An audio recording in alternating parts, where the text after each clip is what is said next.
Kisah Agung Sedayu, dari Palembang ke pesisir Jakarta, sebuah perjalanan inspiratif yang penuh dengan tantangan dan keberhasilan. Sugianto Kusuma, atau Aguan, adalah nama besar di dunia bisnis Indonesia, dikenal karena visinya yang luar biasa dan ketekunannya. Lahir di Palembang 73 tahun yang lalu, perjalanannya dimulai jauh dari gedung-gedung pencakar langit Jakarta. Dari kota kecil ini, ia memulai langkah pertamanya. Berawal dari bisnis impor sederhana tahun 1971, ia membangun pondasi untuk Agung Sedayu Group, yang kini menjadi salah satu konglomerat terbesar di Indonesia. Nama perusahaan ini terinspirasi dari tokoh pendekar silat legendaris, menggambarkan kegigihan dan semangat juang Aguan yang tak pernah padam. Agung Sedayu kemudian merambah ke sektor properti, perhotelan, otomotif, dan perbankan, memperluas jangkauan bisnisnya dengan cepat dan efektif. Nama Aguan kini identik dengan Pantai Indah Kapuk atau PIK, sebuah kawasan megaproyek di pesisir utara Jakarta yang menjadi simbol kesuksesannya. Tapi PIK2, proyek terbarunya, jauh lebih ambisius, membayangkan sebuah kota baru di dalam kota, dengan segala fasilitas modern dan inovasi terkini. PIK2 bukan hanya proyek properti biasa, ini sebuah pernyataan besar yang mengubah wajah kota. Pernyataan ambisi, kemewahan, dan keyakinan bahwa Jakarta bisa menyaingi kota-kota global lainnya dalam hal modernitas dan fasilitas. Bayangkan sirkuit Formula 1 yang menderu, energinya menggetarkan kota dan menarik perhatian dunia.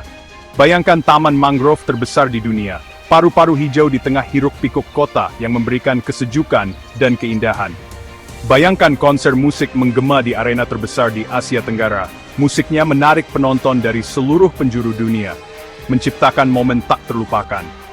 Inilah mimpi yang Aguan jual dengan PIK2, sebuah visi yang menjanjikan masa depan yang gemilang. Tapi mimpi, terutama yang dibangun di atas lahan reklamasi, seringkali datang dengan harga yang mahal, baik secara finansial maupun lingkungan. Muncul pertanyaan tentang transparansi, pengaruh yang tidak semestinya dan apakah proyek ini benar-benar untuk kepentingan nasional, atau hanya segelintir pihak. Bagian 3, Sandiaga Uno dan Janji PIK2. Sandiaga Uno, Menteri Pariwisata dan Ekonomi Kreatif Indonesia, adalah pendukung vokal PIK2. Ia percaya bahwa proyek ini bisa mengubah Jakarta, menarik wisatawan dan investor dari seluruh dunia. Dengan visi yang ambisius, ia melihat PIK2 sebagai katalisator untuk pertumbuhan ekonomi dan kemajuan teknologi di Indonesia. Sandiaga membayangkan PIK2 sebagai pusat inovasi dan kreativitas, tempat di mana masa depan Indonesia dibentuk, dan generasi muda dapat berkembang. Namun, dukungannya tidak lepas dari kritik. Beberapa pihak mempertanyakan dampak lingkungan dan sosial dari proyek besar ini. Beberapa pihak berpendapat bahwa kedekatannya dengan proyek ini menimbulkan pertanyaan tentang ketidakberpihakan dan tata kelola yang baik. Terlepas dari kontroversi, Sandiaga tetap optimis dan yakin bahwa PIK2 akan membawa manfaat besar bagi masyarakat. Bagi Aguan, memiliki pendukung berpengaruh seperti Sandiaga sangatlah berharga, menambah kredibilitas visinya, dan memperkuat kepercayaan investor. Namun seiring pembangunan yang berjalan, pengawasan semakin ketat, dan taruhannya semakin tinggi, menuntut transparansi dan akuntabilitas yang lebih besar. Bagian 4, Biaya Kemanusiaan dari Pembangunan. Di balik gedung-gedung megah dan rencana ambisius PIK2, tersimpan cerita yang lebih rumit dan menyedihkan. Proyek ini telah menggusur banyak komunitas, memaksa mereka meninggalkan rumah dan mata pencaharian mereka.